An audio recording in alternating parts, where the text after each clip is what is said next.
F-35 5th generation American fighter plane कबाड़ है। कबाड़ क्यों है और है भी या नहीं? दरअसल पहले वो भारत में फंसा और उसके बाद जापान में जाकर उसकी सांसें अटकी रही।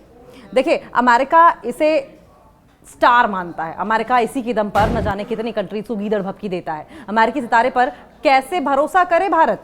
क्योंकि अमेरिका तो F-35 को लेकर इंडिया से डील करना चाहता था। तो क्या डील भूल जाए अब ट्रंप? देखिए, डोनाल्ड ट्रंप एंड कंपनी ने भारत को F-35 विमान बेचने का ऑफर दिया था। भारत ने इसमें दिलचस्पी नहीं दिखाई। भारत की ओर से किसी भी तरह कोई इंटरेस्ट नहीं लिया गया। केरल में पहले फंसा और अब जानकारी मिल रही है कि अमेरिका का जो फाइटर प्लेन पायलट है वो जापान में ब्रिटिश F-35 विमान खराब हो गया, जिसके चलते उसे इमरजेंसी लैंडिंग करनी पड़ी। अमेरिका का सबसे लेटेस्ट, सबसे आधुनिक, सबसे मॉडर्न, सबसे महंगा लड़ाकू विमान F-35 फिर एक बार तकनीकी खामी की वजह से सुर्खियों में बना हुआ है। और ये लेटेस्ट मामला, जो लेटेस्ट इंसिडेंट है, वो जापान का है, जहां पर ब्रिटेन के स्वामित्व वाले एक अमेरिकी F-35B स्टेल्थ फाइटर प्लेन ने रविवार को इमरजेंसी लैंडिंग करी। लैंडिंग क्या करी? करनी पड़ी क्योंकि खराब हो गया था। जापान के कागोशिमा प्रांत के एक हवाई अड्डे पर, एक एयरपोर्ट पर विमान में अचानक तकनीकी खराबी बताई गई और उसके बाद उसको उतारना पड़ा। बताया ये भी गया कि विमान ट्रेनिंग मिशन पर था और ब्रिटिश कैरियर स्ट्राइक ग्रुप के साथ तैनात किया गया था। इस इंसिडेंट ने एक बार फिर से F-35 की विश्वसनीयता पर सवाल खड़े कर दिए गए हैं। देखिए, केरल में इससे पहले आपने देखा था किस तरीके से इमरजेंसी लैंडिंग हुई थी। पहले ये कहा गया कि फ्यूल खत्म हो गया है और उसके बाद वो खड़ा रहा 10 दिन खड़ा रहा, 1 हफ्ते, 2 हफ्ते, कई दिन बीत गए। देखिए, पहले मौका नहीं है ये, ऐसा हुआ है। करीब 2 महीने पहले एक ब्रिटिश F-35B को टेक्निकल स्नैक के कारण केरल के कोचीन एयरपोर्ट पर इमरजेंसी लैंडिंग करनी पड़ी थी। वो विमान कई हफ्तों तक खड़ा रहा था वहां पर, क्योंकि उसके स्पेयर पार्ट्स और उसकी तकनीकी टीम को लाने में ही लंबा वक्त लग गया।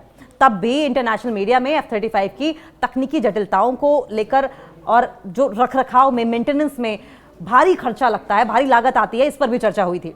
अब सवाल ये कि भारत क्यों नहीं खरीदता F-35B?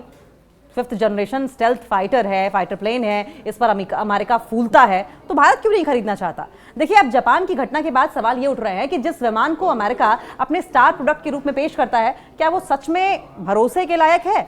खासकर तब जब अमेरिका इसे भारत को बेचने की कोशिश कर रहा है। अमेरिका लंबे समय से इस बात को चाहता है कि Bharat F-35 stealth fighter plane खरीदे, लेकिन भारतीय वायुसेना इसके पक्ष में नहीं है। इंडियन एयरफोर्स की ओर से साफ कह दिया गया है कि हम इसके फेवर में नहीं है और उसके पीछे वजहें साफ हैं। पहला, इस विमान की अत्यधिक रखरखाव में लागत, मेंटेनेंस में बहुत खर्चा होता है। दूसरा, बार बार तकनीकी खराबी और लॉजिस्टिक सपोर्ट में देरी। भारत पहले ही सुखोई, रफेल और स्वदेशी तेजस, इंडिजिनस तेजस के मिश्रण पर काम कर रहा है और उसकी प्रायोरिटी क्या है? स्वदेशी AMCA प्रोजेक्ट को आगे बढ़ाना। और ऐसे में एक ऐसा प्लेटफॉर्म खरीदना जो लगातार टेक्निकल फॉल्ट की वजह से, तकनीकी खामियों की वजह से चर्चा में हो, ना तो रणनीतिक रूप से ये फायदेमंद है, स्ट्रेटेजिक लिहाज से भी फायदेमंद नहीं है, और ना ही इकोनॉमिक तरीके से ये फायदेमंद है। तो ट्रंप साहब, भारत को ऐसा विमान नहीं चाहिए।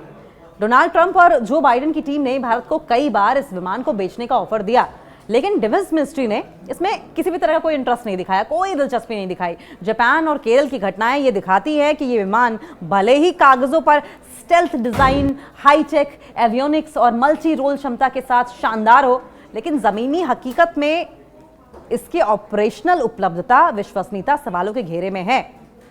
यानी कि वास्तविकता के धरातल पर यह उतना कारगर नहीं है जितना इसको दिखाया जाता है। तो ट्रंप साहब, अगर आपका स्टार प्लेन बार बार रनवे पर खड़ा हो जाए तो भारत उसे रनवे पर उतारने से पहले ही डील को नो डील में बदलेगा नहीं क्या? ये तो आपको सोचना ही चाहिए।